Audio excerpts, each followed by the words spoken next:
At some point, you stopped trusting your instincts, not because you changed, but because every time you spoke up, the conversation flipped. Your concern became insecurity. Your boundary became control.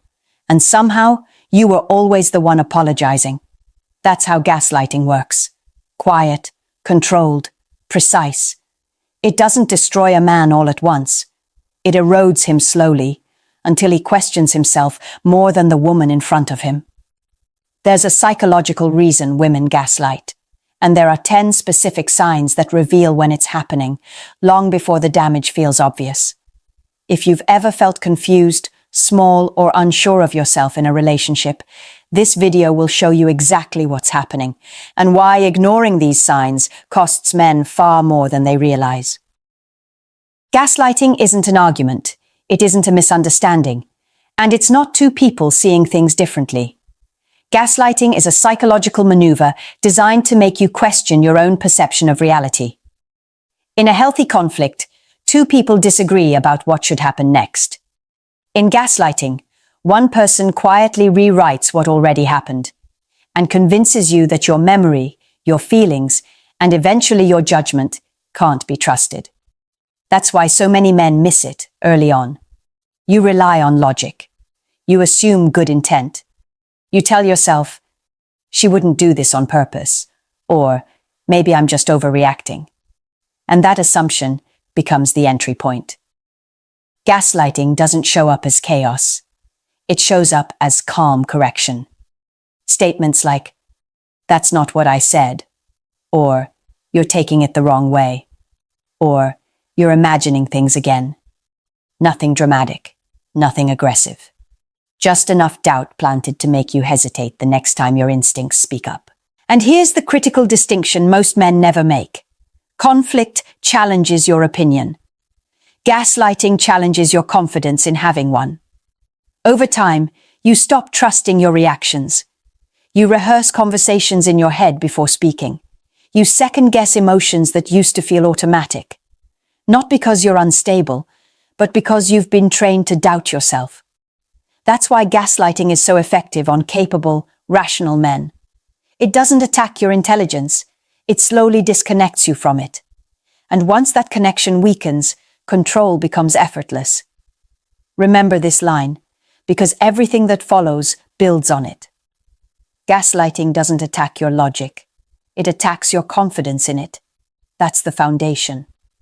And now that you understand it, we can talk about why this behavior shows up and how to recognize it before it dismantles your sense of self.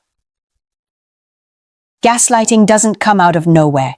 It's not random, and it's not accidental. There are reasons behind it, but understanding those reasons is about clarity, not excuses. Let's start with the first one, control. For some women, gaslighting is a way to maintain emotional leverage in the relationship. When reality is negotiable, power shifts. If she can decide what's real, she never has to be challenged.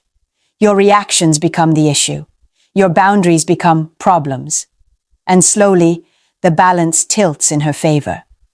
The second reason is unresolved trauma. Some women carry emotional wounds they've never processed, neglect, betrayal, emotional chaos from the past. Instead of dealing with that pain directly, control becomes a form of self-protection. If she stays in control, she doesn't have to feel vulnerable. But protecting herself by destabilizing you still causes damage, regardless of intent. The third reason is lack of accountability. Gaslighting is incredibly useful when someone refuses to face their own flaws. If she can convince you that everything is your fault, she never has to look inward. Mistakes become misunderstandings. Harmful behavior becomes your misinterpretation. Accountability disappears, and you carry the emotional bill. And then there's fear. Fear of vulnerability. Fear of losing independence. Fear of needing someone too much. For some women, gaslighting creates distance without leaving. It allows her to stay emotionally guarded while still holding the relationship together, on her terms. Now here's the line you need to hear clearly. A reason explains behavior. It does not justify it. Understanding why a woman gaslights does not mean tolerating it. It does not mean being patient through it. And it certainly does not mean sacrificing your self-respect to accommodate it. Because regardless of the motivation, control, trauma, avoidance, or fear, the result is the same. Your reality gets distorted, your confidence erodes, and your role in the relationship shrinks. And once you understand why gaslighting happens, the next step is recognizing how it shows up, often long before the damage feels obvious. That's where the warning signs begin. Number 1, denial of reality. This is where gaslighting usually begins, quietly, almost harmlessly. You bring up something specific, something that happened, and she looks at you calmly and says, "That never happened," or "You're remembering it wrong." At first, you assume it's a misunderstanding. Maybe she forgot. Maybe you explained it poorly. So you let it go. But it keeps happening. Conversations you clearly remember are suddenly imagined. Promises you relied on were never said. Events you felt emotionally impacted by are dismissed as exaggerations. And here's what makes this sign so dangerous. It doesn't attack you head on. It destabilizes you from the inside. You start replaying memories in your head, trying to verify them. You question details that once felt solid, not because you're unsure, but because you're being trained to be. This is the first crack in your internal compass. When reality itself becomes negotiable, your confidence has nowhere to stand. And once that doubt takes root, every future interaction becomes easier to manipulate. You stop trusting what you saw, what you heard, what you felt. And the moment you begin doubting your own memory more than her version of events, the dynamic has already shifted. Because gaslighting doesn't require you to believe her completely. It only requires you to stop believing yourself. Number 2, twisting your words. This is where gaslighting becomes more aggressive, without ever raising its voice. You say one thing, she responds to something else entirely. A concern becomes an accusation. A boundary becomes an attack. A question becomes proof that you're controlling, insecure, or trying to start drama. And suddenly, you're no longer talking about the issue you raised. You're defending your character. That's the trap. Gaslighters don't argue facts. They reinterpret intent. They take your words, strip them of context, and hand them back to you distorted, just enough to make you sound unreasonable. So you explain yourself. Then you explain again. Then you soften your language, hoping to avoid conflict. But every clarification becomes more evidence that something is wrong with you. Over time, you start monitoring your own speech. You choose words carefully. You hesitate before expressing anything that might be misunderstood, because you've learned that it will be. This isn't communication. It's conditioning. The goal isn't to resolve the issue. The goal is to make you doubt your ability to communicate clearly at all. And once you start believing that no matter how calmly or logically you speak, you'll still be twisted into the problem, you stop speaking up. That silence isn't peace, it's submission. Number 3, using your insecurities against you. This is where gaslighting stops being subtle and starts becoming personal. At some point, she learns where you're vulnerable, not because you announced it, but because you trusted her enough to open up. Your past mistakes, your fears of not being enough, your doubts about your worth, your competence, your masculinity. And instead of protecting those soft spots, she catalogs them. During arguments, they reappear. Not as concerns, but as weapons. Suddenly, your insecurity becomes the explanation for everything. You're upset because you're insecure. You're questioning her because you're jealous. You're hurt because you're too sensitive. And each time she frames it that way, the focus shifts. Away from her behavior. Straight onto your perceived weakness. This does 2 things at once. First, it keeps you off balance. You stop addressing the actual issue because now you're busy defending your self-image. Second, It lowers your internal status. When a man starts believing his emotions are flaws, he becomes easier to control. You begin hiding parts of yourself. You share less. You second-guess whether your reactions are valid or just another insecurity. That's not growth. That's erosion. Because the more your self-doubt is reinforced, the more dependent you become on her approval to feel steady again. And that dependency is exactly the point.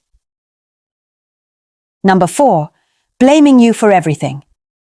At this stage, responsibility no longer exists in the relationship, at least not for her. Every argument somehow traces back to you. Her reactions are because of your tone. Her hurtful words are because you pushed her. Her distance is because you made her feel that way. Nothing stands on its own. If you bring up an issue, it immediately flips. Instead of discussing what she did, you're suddenly apologizing for how you brought it up, or for bringing it up at all. This is how guilt becomes a leash. Over time, you internalize the pattern. You start scanning yourself for what you did wrong before you even consider whether her behavior crossed a line. You take emotional responsibility for situations you didn't create. And the most damaging part? She never has to change. When blame always points outward, accountability disappears. Mistakes are reframed as your misunderstandings. Harmful patterns are justified as your sensitivity. You end up stuck in a loop, trying harder, explaining better, being more patient, while nothing actually improves. Because the problem was never miscommunication. It was power. As long as you believe you're the root cause of every conflict, you'll keep bending, adjusting, and shrinking, hoping that if you just get it right, things will finally feel stable. They won't. Because a relationship where one person is always at fault is not a partnership. It's control disguised as connection. Number 5, constantly changing the narrative. This is where reality becomes unstable. One week, the problem is that you're distant. The next week, the problem is that you're too much. What upset her yesterday is suddenly irrelevant today, replaced by a new version of the story that conveniently puts her back in the right. Details shift, timelines blur. What was once clearly acknowledged is now never said that way. And when you try to keep track of it all, you can't. That's the point. Gaslighting thrives in confusion. If the story keeps changing, you can't anchor yourself to facts. You can't resolve anything, because nothing stays consistent long enough to be resolved. So you start doubting your own recall. You ask yourself, did I misunderstand? Did I miss something? And instead of holding the line on what you know, you begin deferring to her version, because at least it sounds confident. This is the shift from uncertainty to dependence. When facts are unstable, you start relying on her emotional cues to understand what's true. You adjust your behavior not based on principle, but on mood. You stop asking what actually happened and start asking what will keep things calm. And that's the danger, because once the narrative is fluid, so are the rules. And when the rules keep changing, you're always wrong, no matter how hard you try to get it right. That confusion isn't accidental. It's a mechanism that keeps you disoriented, self-questioning, and increasingly reliant on her reality instead of your own. Number 6, making you feel crazy for asking questions. At some point, curiosity becomes dangerous in the relationship, not because your questions are unreasonable, but because they threaten her control. You ask for clarity. You want consistency. You're trying to understand something that doesn't add up. And instead of answers, you get reactions. You're overthinking. Why do you always do this? You're being paranoid again. The message is clear. The problem isn't what you're asking. It's that you're asking at all. So you start pulling back. You hesitate before speaking. You rehearse questions in your head and decide it's not worth the fallout. You tell yourself it's easier to stay quiet than to be labeled difficult or unstable. This is the turning point. When a man stops asking questions to preserve peace, the relationship shifts from partnership to control. Information gets withheld, explanations get vague, and your discomfort is treated as evidence that something is wrong with you, not with the situation. Over time, you internalize that message. You begin to doubt your own curiosity. You wonder if you are too sensitive. You second-guess instincts that once kept you grounded. That's how gaslighting deepens its grip. Not by shouting you down, but by teaching you that seeking clarity comes at an emotional cost. And once you accept that silence is safer than understanding, you're no longer an equal participant in the relationship. You're being managed. Number 7, making you feel inadequate. By now, the criticism isn't occasional, it's structural. No matter what you do, it's not quite enough. If you try harder, it's still wrong. If you pull back, you're failing her emotionally. The goalposts keep moving, and somehow you're always behind them. She compares, subtly or directly, to who you used to be, to other men, to an unspoken standard you can never fully reach. And over time, that message sinks in. You are the problem. You start measuring your worth through her reactions. A good day means approval. A bad day means you disappointed her again. This is where gaslighting becomes deeply corrosive. Because a man who feels inadequate doesn't assert boundaries. He overcompensates. He explains himself too much. He tolerates behavior he would have walked away from before, because he's convinced he hasn't earned better. Your confidence doesn't disappear overnight. It's worn down through repetition. Small remarks. Dismissive tones. Moments where you're made to feel lucky she's still there.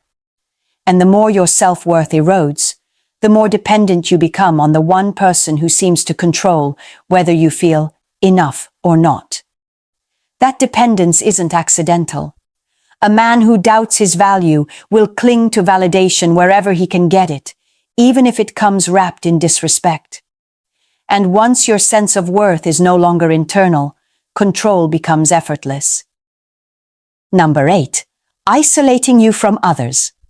This is where gaslighting becomes dangerous, not just emotionally, but psychologically. At first, it doesn't look like isolation. It looks like concern. She questions your friend's intentions. She says your family doesn't understand you. She frames outside voices as threats to the relationship. And slowly, without a direct command, your world shrinks. You stop sharing details with people who might challenge her narrative. You cancel plans to avoid tension. You choose peace at home over perspective outside of it. That's the strategy. Isolation cuts off mirrors.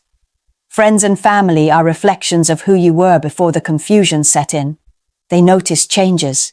They ask questions. They ground you. So they have to be neutralized. Once you're isolated, her version of reality becomes the loudest and eventually the only one you hear.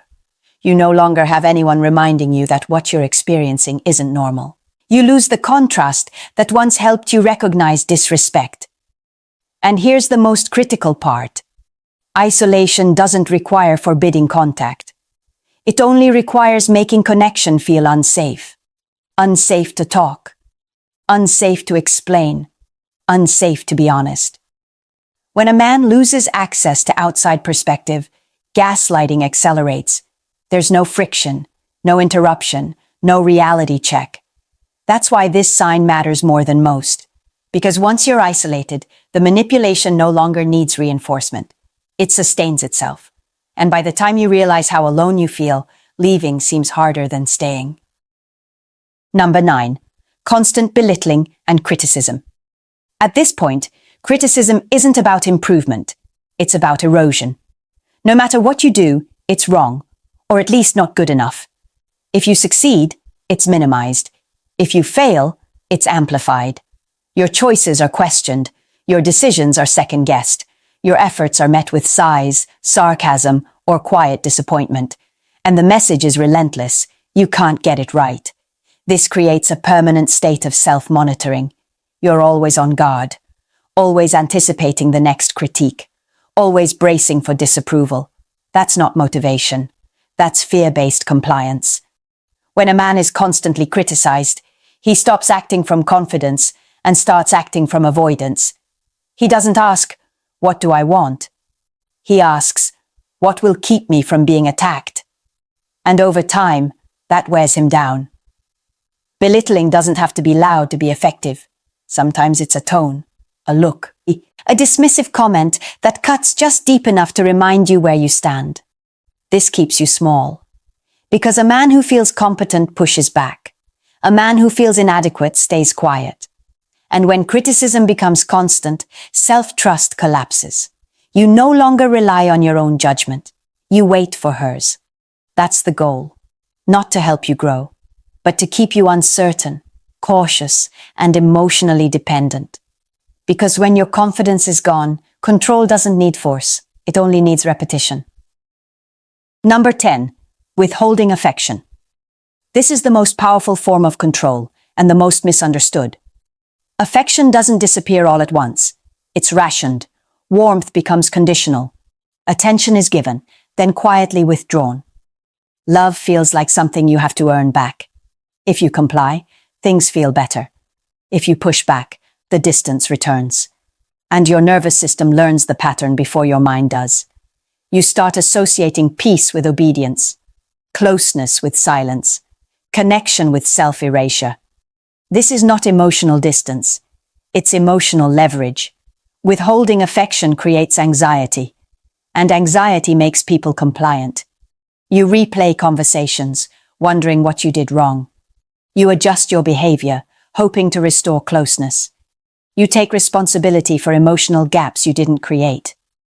Over time, love stops feeling safe. It feels fragile, like it could disappear at any moment if you say the wrong thing. That's when the power dynamic locks in. Because affection sits at the top of human emotional needs. When it's withheld, the desire to regain it overrides logic, boundaries, and self-respect. You're no longer acting from clarity. You're acting from deprivation. And here's the truth most men resist. Anyone who uses love as a reward and distance as punishment isn't building intimacy. They're conditioning behavior. At this stage, gaslighting doesn't need constant effort anymore. Your fear of losing connection does the work for her. And once affection becomes a tool instead of an expression, the relationship stops being mutual. It becomes a system of control. Staying in a gaslighting dynamic always costs more than men expect. Not immediately, not all at once, but steadily, piece by piece. Your self-worth is the first casualty. You stop trusting your instincts. You hesitate before asserting boundaries that once felt natural. You begin measuring your value through someone else's reactions instead of your own standards. Then your perception starts to fracture. You question what you remember. You doubt what you feel. You second-guess decisions that used to come easily, and eventually something deeper erodes. Your sense of identity as a man. You're no longer acting from clarity or purpose. You're reacting, managing, avoiding conflict, trying to keep the emotional temperature stable at the expense of your own spine. This is why trying harder never fixes gaslighting. More patience doesn't restore reality. More understanding doesn't create accountability. More sacrifice doesn't lead to respect. It only teaches the other person that your self-abandonment is negotiable. And here's the moment most men need to reach, but often reach too late. Love is not supposed to make you feel confused about who you are. Connection is not supposed to require self-erasure. And intimacy never demands that you lose yourself to keep someone else comfortable. Gaslighting thrives on your hope that things will improve if you just endure a little longer. But endurance is not strength when it costs you your identity. The awakening begins when you stop asking, "How do I fix this?" and start asking, "Why am I tolerating it?" Because the truth is simple and uncomfortable. Love never requires you to lose yourself. The moment you reclaim that truth, the power dynamic shifts. Not because she changes, but because you do. And that shift is where control ends and self-respect begins. Gaslighting isn't a misunderstanding. It isn't a communication issue. And it's not something that gets fixed by explaining yourself better or loving harder. It is a behavioral choice. A choice to distort reality instead of facing it. A choice to control instead of connect. A choice that slowly teaches you to doubt yourself while trusting someone else more than your own instincts. And the most dangerous part isn't the manipulation itself. It's what it convinces you to give up. Your confidence, your clarity, your sense of self as a man who knows where he stands. You were never meant to earn basic respect. You were never meant to negotiate your reality. And you were never meant to shrink just to keep a relationship intact. Healthy connection doesn't require confusion. It doesn't punish curiosity. And it doesn't make you feel small to feel close. If you recognized yourself in these patterns, this isn't about blaming the past. It's about choosing differently moving forward, because awareness is where control begins to return. If this video helped you see something more clearly, subscribe, not out of habit, but out of self-respect. If you've lived through this dynamic, comment. Your experience might be the wake-up call another man needs. And if you know someone who's slowly questioning himself in a relationship that doesn't feel right, share this with him, not to stir drama, but to restore clarity. The moment you stop doubting yourself is the moment manipulation loses its power. And that moment is always available. Once you decide you're done losing yourself to keep someone else comfortable.